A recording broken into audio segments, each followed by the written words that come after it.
समन्वय समिती महाराष्ट्र राज्य यांच्या वतीने लोकप्रतिनिधींच्या घरापुढे पावरी व ढोल ताशांचं आंदोलन। नाशिक जिल्हा मध्यवर्ती सहकारी बँकेची वसुली तात्काळ थांबविणे व राज्य सरकारने थकबाकीदार शेतकऱ्यांची कर्जाची हमी घेऊन शेतकऱ्यांना कर्जमुक्त करावे, त्यासाठी धरणे आंदोलन सुरू करण्यात आले आहे।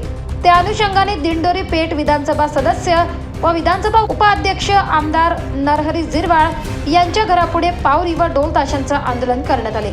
त्यात प्रामुख्याने नाशिक जिल्हा मध्यवर्ती सहकारी बँकेने जिल्ह्यातील थकबाकीदार शेतकऱ्यांची सक्तीची वसुली सुरू केली आहे, ती तात्काळ थांबविणे, शासनाने शेतकऱ्यांची कर्जाची संपूर्ण हमी घेऊन शेतकऱ्यांना कर्जमुक्त करावे, अवकाळी पावसामुळे कांद्याचे, द्राक्षांचे, टोमॅटोचे व इतर पिकांचे झालेल्या नुकसान भरपाई तात्काळ द्यावे, अशा अनेक मागण्या घेऊन नाशिक जिल्ह्यातील लोकप्रतिनिधींच्या घरापुढे आंदोलन सुरू करण्यात आले आहे व लोकप्रतिनिधींना निवेदन देण्यात आले।